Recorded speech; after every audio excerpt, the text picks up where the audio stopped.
एक प्रेम असेही भाग 27.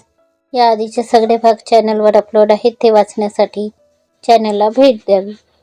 शिवांश आणि प्रियाचे प्रेम आता आणखी वाढत होते आणि त्याचं एक कारण म्हणजे चिकू सुद्धा होता, जो आपल्या गोड लीलांनी त्यांना हसवत असायचा. आता सुद्धा चिकू आपल्या आईसोबत खोलीत होता. प्रियाने त्याला मोबाईलवर कार्टून लावून दिले होते आणि तो ते बघत होता. कधी कधी त्याला बघून खरखरून हसायचा. तशी इकडे प्रिया सुद्धा हसत होती.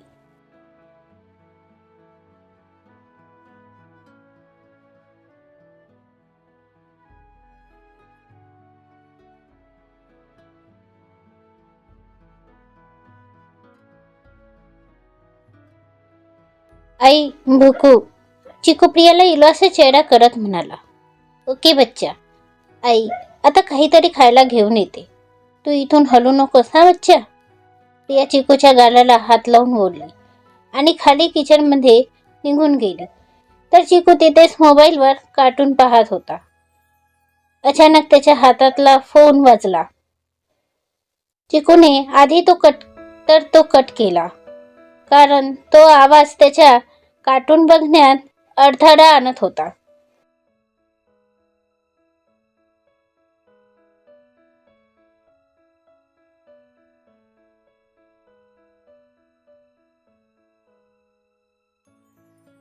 म्हणून चिकू फोन कट करत होता, पण सतत वाजणाऱ्या फोनने शेवटी तो छोटासा जीव चिडून गेला आणि त्याने फोन उचलला.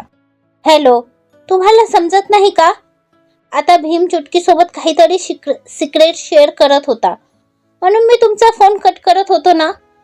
पण तुम्ही किती बुद्धू आहात, सारखे सारखे फोन करत आहात.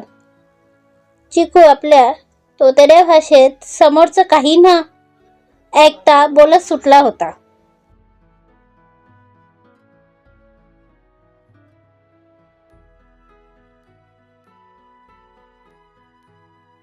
चिकू बच्चा, समोरून शिवाचा आवाज आला. तसे चिकूचे डोळेच मोठे झाले आणि त्याने आपल्या हातातला फोन खाली बेडवर टाकला आणि तसाच धूम ठोकत परत सुटला, जसा की त्याचा बाबा आता येऊन त्याला मारतो की काय. म्हणून तो आईच्या पदरात लपायला धावला. तर इकडे मात्र या सगळ्या गोष्टींपासून दूर प्रिया आपल्या चिमुकल्यासाठी काहीतरी खाऊ करत होती.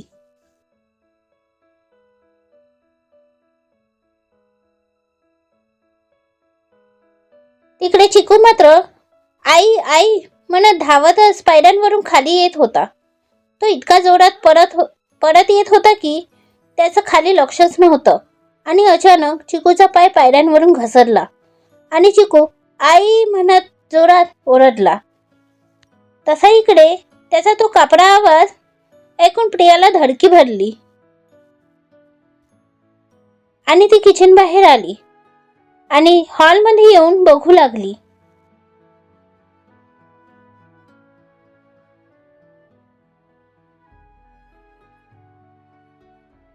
काहीतरी वाईट झालेलं म्हणून आतून कंपन करत होतं आणि तिची नजर आपल्या जीवाला शोधत होती.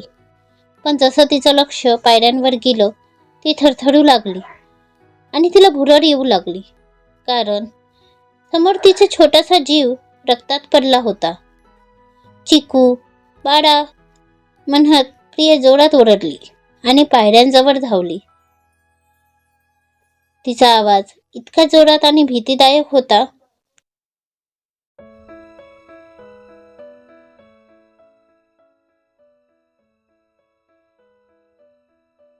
की खोलीत असणारी राजीवजी आणि पौर्णिमाजी तसेच धावत बाहेर आले आणि चिकूला तसे बघून त्यांच्या पायाखालची जमीनच सरकली.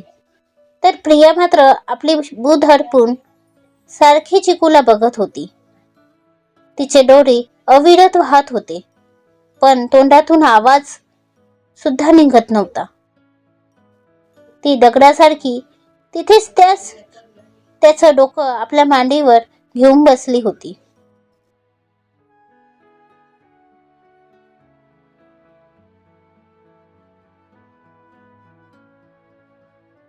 शिवजी यांनी सरळ ड्रायव्हरला गाडी काढायला सांगितली तर पौर्णिमाजी प्रियाजवळ येऊन तिला आवाज देत भानावर आणण्याचा काम करत होती, पण तिने तर ऐकणेच बंद केले होते.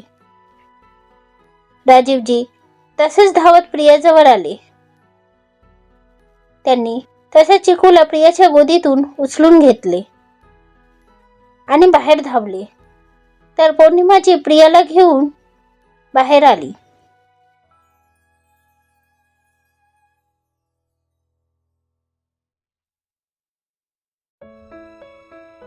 तर सगळे हॉस्पिटलमध्ये निघाले. गाडीतच राजीवजी यांनी शिवांशला फोन करून हॉस्पिटलमध्ये येण्यास सांगितलं. तसंच शिवांश सुद्धा तिकडून निघाला. त्याला सुद्धा फार भीती वाटत होती. थोड्याच वेळात राजीवजी चिकूला घेऊन हॉस्पिटलमध्ये आले. शिवांशने आधीच फोन करून डॉक्टरांना सांगितलं होतं, म्हणून डॉक्टर सुद्धा गेटजवळ हजर होते.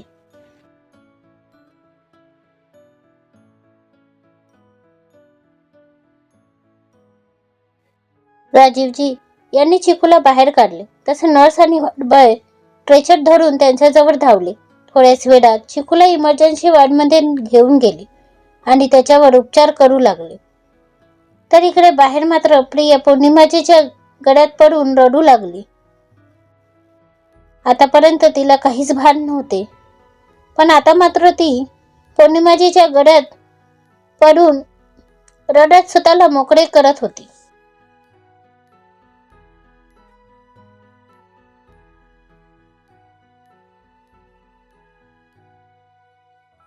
थोड्याच वेळात शिवांश सुद्धा हॉस्पिटलमध्ये आला. त्याच्या डोळ्यात चिंता, काळजी स्पष्ट दिसत होती. आल्या आल्या त्याने राजीवजी जवळ जाऊन चिकू विषयी विचारलं. तर राजीवजी यांनी त्याला चिकू अंदर असल्याचे सांगितले. आता शिवांशचे डोळे सुद्धा त्या रूमच्या दिशेने लागले होते. तर प्रिया सुद्धा रडत होती, पण अजूनही शिवांशने प्रियाला पाहिले सुद्धा नव्हते.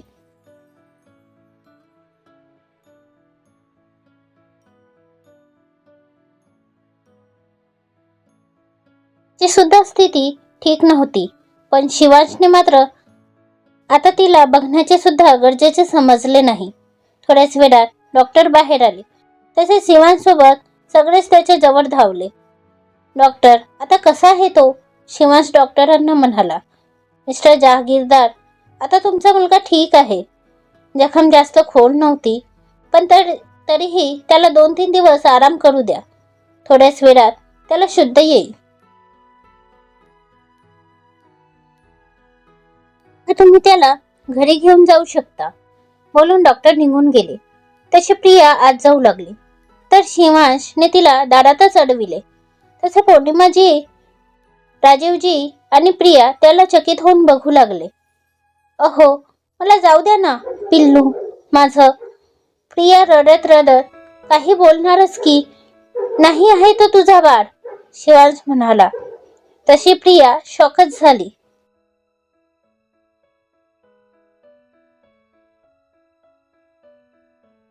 आपण काहीतरी चुकीचे ऐकले असे समजून ती शिवांशला बघू लागली. तिचं अंग थरथरू लागलं. डोळे पुन्हा वाहू लागले आणि डोळे आता आत असणाऱ्या आपल्या जीवाला बघत होते. पौर्णिमाजी आणि राजीवजी सुद्धा शॉक झाले. त्यांना सुद्धा आपल्या कानांवर विश्वास बसत नव्हता. अहो, आता तुम्ही हे काय बोलत आहात? प्लीज आता असे काही मस्करी नको. मला माझ्या पिल्लूजवळ जाऊ द्या.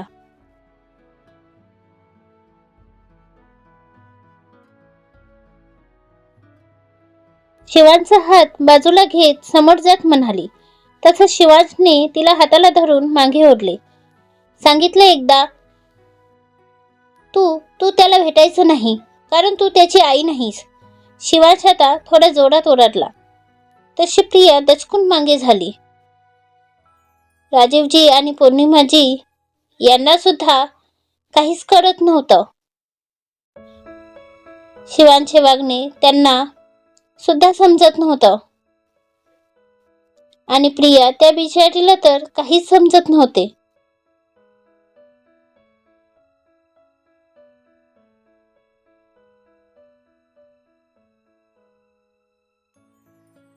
सख्खी आई जसं प्रेम करते तसेच प्रेम ती चिकूला करत होती, किंबहुना त्याहून जास्तच.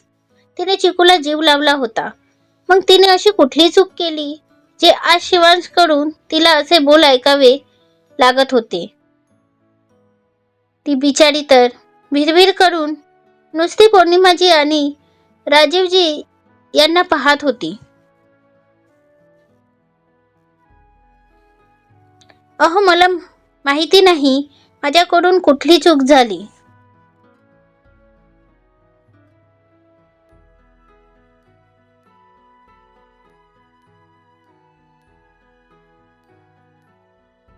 पण मी तरीही तुमची माफी मागते.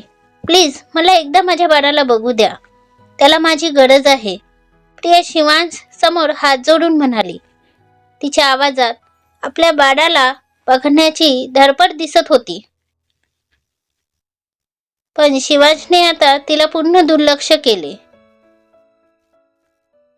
आणि तो तसा चिकूच्या रूम मध्ये जाऊ लागला. शिवांश, थांब, राजीवजी म्हणाले. तसे आता शिवांचे पाय थांबले आणि तो राजीवजी यांना बघू लागला.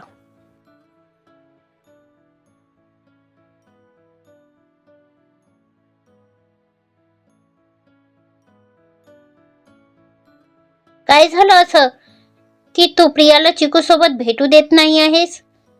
राजीवजी यांनी शिवांशला बघत विचारले. पौर्णिमाजी आणि प्रिया सुद्धा आशेने त्याच्याकडे पाहू लागले. तर शिवांश काही न म्हणता सरळ निघून जाऊ लागला. थांब शिव, आधी बाबा काय म्हणत आहेत त्यांचं उत्तर दे.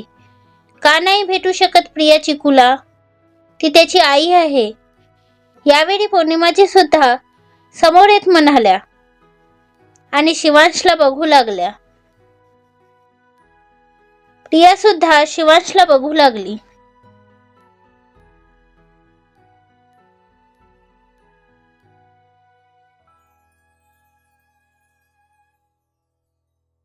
जर ही त्याची आई असती तर आज माझा बाळ या बेडवर नसता.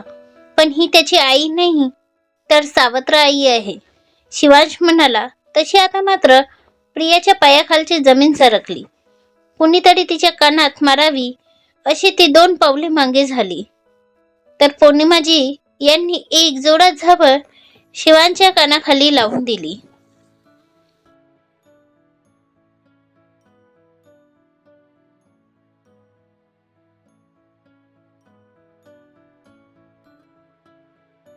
पौर्णिमाजी यांनी शिवांच्या कानाखाली वाजवून दिली. ती सावत्र आई आहे. मग तू कोण आहेस? हा, सांग ना, तू कोण आहेस? तू पण तर त्याचा बाबा नाहीस. मग तुला काय बोलू? सांग. विसरलास तू चिकूचे खरे आई बाबा कोण आहेत ते? सांग ना. तसा आता शिवांशने आपली मान खाली घातली. तर प्रियाच्या कानात मात्र आता हे शिवांशचे शब्द गुंजत होते. सावत्र आई, सावत्र आई, सावत्र आई. आणि तिने आपल्या कानावर हात ठेवून दाबून धरले आणि ती पडणारच की तिने तिथे असलेल्या चेअरचा आधार घेतला. पण आता तिचे हृदय इतके जखमी झालं होते की त्यातून येणारे रक्तही अश्रू बनून तिच्या डोळ्यातून निरंतर पाणीसारखं येत होते. काय चूक होती तिची? फक्त इतकीच ना, आपल्या पिल्लूची फरमाईश पूर्ण करण्यात होती.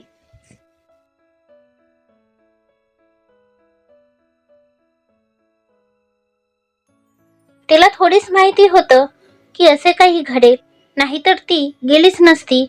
नाहीतर चिकूला तरी तिने आपल्या सोबत घेऊन आली असती. पण हाय रे हा जमाना. एक आई कितीही काहीही करेल, पण जर ती त्या मुलाची दुसरी आई असेल तर तिला हा रिवॉर्ड मिळतो. मग जरी तिने आपलं काळीज काढून दाखवले तरी.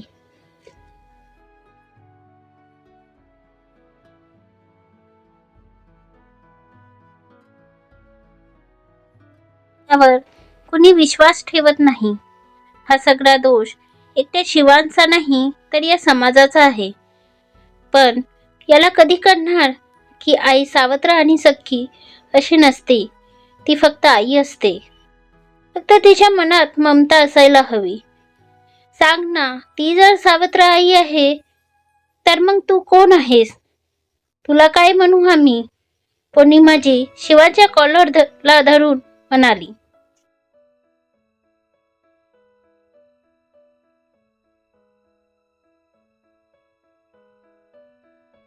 की त्यांच्या डोळ्यात राग होता आणि सोबतच एक अपराध की ते आपल्या मुलाचेही विचार बदलू शकला नाही. शेवटी त्यांनी थकून आपले हात खाली घेतले आणि शिवांशकडे पाठ करून उभी झाली.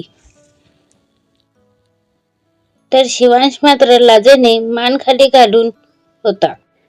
काय असेल चिकूचा भूतकाळ? कुणाचा मुलगा आहे चिकू? प्रिया ती भेटेल का आपल्या जीवाला? बघू पुढच्या भागात लवकरच. आजचा भाग कसा वाटला ते कमेंट करून नक्की सांगा आणि भाग आवडल्यास लाईक शेअर करून चॅनलवर सबस्क्राईब करा.